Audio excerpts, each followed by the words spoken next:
The story opens inside a hospital delivery room. Mary, a young mother, gives birth to twin boys. But what should have been the happiest day of her life turns tragic. Only one of the babies survives. The other is stillborn. Mary is devastated. Her husband, Jack, tries to stay strong for both of them, believing they should focus on the baby they still have. They name their surviving son Adam. Soon after, Mary and Jack move into a beautiful new home, peaceful, modern, and perfect for starting fresh. Jack has a good job and they seem financially stable. On the surface, everything looks ideal, but underneath, the grief of losing one child weighs heavily on Mary's mind. She had decorated a nursery for twins. There were 2 cribs, 2 sets of clothes, 2 of everything. Now, one crib sits empty. Every time Mary sees it, she's reminded of the baby she lost. The pain cuts deep. She tries to hold herself together, caring for Adam and supporting Jack, but something inside her is beginning to crack. One major concern that bothers Mary is that Adam refuses to breastfeed. No matter how many times she tries, he won't latch. This adds to her anxiety and makes her feel like she's failing as a mother. Jack tries to comfort her and encourages her to stay calm, but Mary is slowly sinking into emotional exhaustion. As days pass, Jack returns to work, leaving Mary alone with Adam at home. Her routine becomes lonely and repetitive. She often calls her mother for comfort, trying to keep herself connected to someone who understands. One day, she steps out of the house with Adam and meets Rachel, their new neighbor. Rachel also has a baby around Adam's age. The 2 women talk and seem to connect, sharing small details about motherhood. Later that evening, Mary becomes more anxious when Adam continues to cry and still won't feed. The next day, while Jack is away, Mary hears something strange through the baby monitor. The sound of not 1, but 2 babies crying. For a brief moment, she believes she's hearing her lost child. Excited and emotional, she rushes into the nursery, only to find Adam asleep and the second crib still empty. This disturbing moment hits her hard. It's the first real sign that something might be wrong, either with her environment or her mind. Her mental state begins to slip. The stress builds up so much that she even forgets food in the oven, causing it to burn. That night, she tells Jack that the baby monitor is acting weird. Even though it's new, she insists it's malfunctioning. Jack agrees to replace it, trying to keep her calm. But things only get worse. That night, Adam wakes up crying again. Mary checks the baby monitor and sees something terrifying, a dark figure seemingly reaching into Adam's crib. She races to the nursery in panic, but Adam is perfectly safe. There's no one else there. Jack wakes up from the commotion. Mary insists she saw someone, but Jack thinks it was just a nightmare or stress. He holds her, trying to reassure her that everything is okay. The next day, Mary opens up to her mother about what's happening. Her mom gently tells her that feeling anxious and scared after childbirth is completely normal. But Mary also finds out something unsettling. Jack and her mother have been talking behind her back, discussing Mary's mental health. This makes Mary feel even more isolated and paranoid. Mary later visits Rachel again. The 2 talk about their lives and struggles as mothers. While at Rachel's house, Mary notices she's using the same baby monitor model, and it's positioned exactly like hers. This leads Mary to believe that perhaps the strange image she saw was just interference from Rachel's signal. Rachel agrees that monitor signals often get mixed up, offering a reasonable explanation. As Mary's days grow more isolated, her sense of reality begins to slip further. What started as occasional sadness and stress is slowly turning into fear and paranoia. One night, while comforting Adam, Mary hears the sound of a baby crying. But this time, it's not coming from Adam's crib. Instead, she hears it coming from the empty cradle meant for her second child. As she turns to look, a sudden image flashes before her eyes. Blood inside the crib.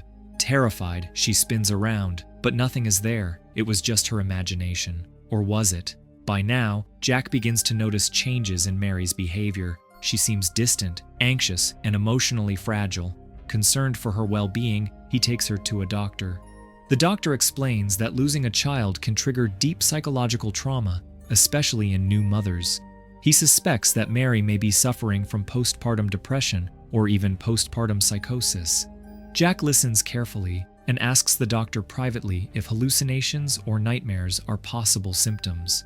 Mary, however, lies when asked, denying that she has seen or heard anything unusual. The doctor prescribes temporary medication to help calm her nerves. He also gives a sensitive but important suggestion to remove any reminders of the lost baby from the nursery, especially the second crib. Mary follows through and takes it out, hoping this will help. But instead of feeling relieved, Mary is quietly upset. To make matters worse, she discovers that Jack has installed security cameras all over the house, including in Adam's room. To Jack, this is a way to keep an eye on their baby and protect his family while he's away. But to Mary, it feels like a betrayal. She thinks Jack no longer trusts her. One night, Mary wakes up and finds Jack missing from their bed. She follows the sound of his voice to the bathroom, where it seems like he's talking to someone on the phone. She asks him who he was speaking with, but he denies having made any call. Mary begins to suspect that Jack is hiding something, perhaps even cheating on her, and her paranoia deepens. Soon after, Jack tells her he has to leave for a few days on a business trip. Mary begs him not to go, but he explains that their home, the baby's needs, and their overall lifestyle are expensive. If he doesn't go, they could lose everything. Reluctantly, she agrees. While Jack is away, Mary continues to interact with Rachel, trying to stay sane. One night, she talks to Jack on a video call and realizes that he can access the home's security cameras from wherever he is. This only adds to her unease. Now she feels like she's being watched all the time. That same night, something terrifying happens. A loud noise wakes Mary. She rushes into Adam's room and finds that the window has shattered. Glass is everywhere. She grabs Adam and holds him tightly. When police arrive, they assume it must have been a neighborhood prank, possibly kids throwing something at the window. Nothing was stolen. No one was seen. But Mary is convinced it was something else, something darker.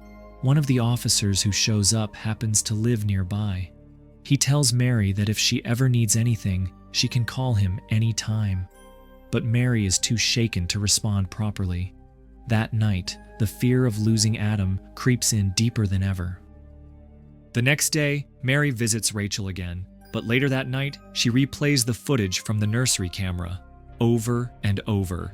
That's when she sees it. In the recording, just as the window breaks, a faint, shadowy figure appears near the crib. It seems to move unnaturally. When Mary touched the screen, the figure on it moved. Mary gasps.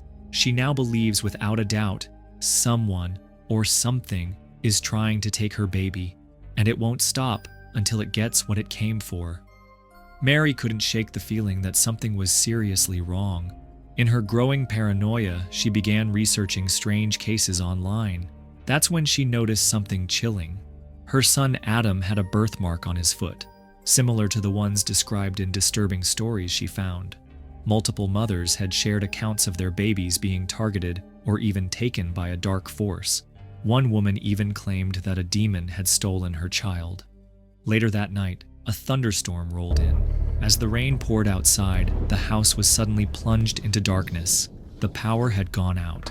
Mary lit a flashlight and went to check the fuse, leaving Adam alone in his room for just a moment. But when she tried to return, the door wouldn't open. It had locked on its own. Panic set in. Desperate to get back to her baby, Mary ran through the garage and smashed the main door's glass to get inside. She was convinced someone was in the house with Adam. When she finally reached him, he was safe, but her fear had only grown stronger. The next day, Rachel stopped by to check on her. Mary, now visibly changed, withdrawn, anxious, and disturbed, began to act differently. A terrifying thought had taken root in her mind, and she couldn't let it go. Soon after, Mary decided to seek out a woman she had read about online, Jane Anderson, a grieving mother who had lost her child under mysterious circumstances. Mary visited her at home, hoping to find answers. Jane listened as Mary explained everything: the sounds, the hallucinations, the strange visions. Jane nodded calmly. She had heard it all before. No one had believed her either, but she was sure of what had happened. She revealed to Mary an ancient belief from Mesopotamian mythology about a female demon who preyed on newborns. According to Jane, this same demon had killed Mary's stillborn child because it craved the baby's blood, and now it wanted Adam too. Jane pointed to Adam's birthmark, calling it a sign. To convince Mary further, Jane played a chilling audio recording she had made the night her own baby was taken. The sound was terrifying, a low, inhuman growl mixed with a crying baby and Jane's own desperate screams. No one had believed her story, but hearing that audio shook Mary to the core, and now she believed it too. Already overwhelmed by grief and fear, Mary's mind begins to spiral. Everything Jane told her about the demon, the birthmark, and the need for a sacrifice takes root deep inside her. She starts believing that the only way to save Adam is by offering another child in his place. That night, Mary sits up for hours, researching ancient rituals, reading about dark spirits, and falling deeper into the idea that she's in the middle of a supernatural battle. Her mental state deteriorates rapidly. It's clear she's no longer just a grieving mother. She's becoming a threat to herself and possibly to her baby. While watching the baby monitor, Mary hears something chilling. A voice, cold, inhuman, and unmistakably female, whispering about taking her child. It feels real, it feels close, and it pushes her over the edge. Sleep becomes impossible. Clutching a kitchen knife, Mary wanders through the dark house, certain that the demon is already inside, watching, waiting to snatch Adam away. But then, unexpectedly, Jack returns home from his business trip. He finds Mary pacing, terrified and armed. Alarmed by her condition, he gently calms her down and tries to bring her back to reality. The next morning, he sits her down and tells her about his trip, but he can clearly see she's not okay. Mary is barely holding it together. Over time, her grip on reality slips further. She loses track of time. Hours pass without her noticing. She forgets to properly care for Adam. Her mind is always elsewhere, consumed by fear, guilt, and the belief that something evil is coming for her child. One night, Mary wakes up crying. She's disoriented, panicked, and keeps repeating that Adam is gone, that the demon has taken him. Jack, now fully awake, rushes into Adam's room and finds the baby sleeping peacefully in his crib. Relieved but confused, Jack calls Mary in. She stares at her son and asks, "Where did you find him?" She truly believes he had vanished. Her reality has become so fractured that she can no longer tell what's real. The next day, Mary tries to hide her condition. She dresses up, makes breakfast for Jack, and pretends everything is normal, hoping to convince him she's fine. On the outside, she smiles, but inside, she's drowning. The truth is, Mary is breaking apart, and it's getting harder to hide. She may have fooled Jack, but not her mother. During a video call later that day, Mary's mother sees something disturbing. As Adam cries in the background, Mary suddenly snaps and yells at him. Her mother is stunned. It's the first real sign that something is terribly wrong. Mary is no longer just grieving, she's unraveling. One evening, Mary places Adam in the bathtub for a bath. She steps out briefly, just for a moment, but when she tries to return, the bathroom door is locked from the inside. Panic takes over. To Mary, this isn't just a strange accident. In her mind, the demon is back, trapping her out and going after Adam. She screams for help, but no one is around. In a desperate attempt to save her baby, she finds an axe and starts smashing through the door. And that's when she sees it. A terrifying figure stands before her, a twisted, unnatural creature. Its body is distorted, its presence suffocating. The demon lunges at her and, using an invisible force, throws Mary over the upstairs railing. She blacks out. When she regains consciousness, she's in a hospital bed. Jack is by her side. He gently tells her that Adam is safe. Nothing happened to him, but the truth is far more disturbing. Jack shows her the footage from their home security cameras. There's no demon, no attacker. The footage shows Mary herself locking the bathroom door and then jumping off the balcony. Mary is stunned. She has no memory of any of it. She insists the footage must have been altered by the demon, that it's hiding the truth. But Jack doesn't believe her anymore. Her mental condition is too severe, and now she must stay in the hospital for treatment. To bring her comfort, Jack leaves the baby monitor with her so she can still watch over Adam from her hospital room. That night, Mary begins to hallucinate again. She imagines seeing Rachel visiting Jack. In her mind, they're growing closer, even intimate. Then, she sees the demon creeping toward Adam once more. Convinced that Adam is in danger, Mary escapes the hospital and rushes home. But when she arrives, the crib is empty. Adam is gone. Her worst fear has come true. The demon has taken him. Mary believes there's only one way to get him back. She goes to Rachel's house with the intent of harming her baby, offering it as a sacrifice to bring Adam back. She locks all the doors, determined. But what Mary sees isn't real. Rachel was never with Jack. She had been at a party all night. Just as Mary is about to do something terrible, Rachel calls Jack. Together, they try to convince Mary that Adam is safe, that he's with Jack. But Mary hears the demon's voice again, whispering in her mind. She doesn't stop. The police arrive just in time, and in the chaos, Mary is shot. Jack rushes to her, but it's too late. The woman he loved is gone. Days later, Jack sits alone in the house. He replays the old baby monitor footage, and then he hears it. A strange, haunting voice, the same one Mary claimed to hear. Jack runs to the nursery. The film ends here, leaving one final unanswered question. Was Mary truly losing her mind, or was she right all along? From a supernatural perspective, Stillborn leaves behind clues, the voice, the shadowy figures, the final scene, all suggesting the demon may have been real. But from a psychological view, it's the story of a grieving mother driven into psychosis by the trauma of losing her child. Her guilt, paranoia, and overwhelming love for Adam created a nightmare that felt terrifyingly real. In the end, Stillborn walks the line between horror and heartbreak, and the truth, like the final scene, is left for us to decide.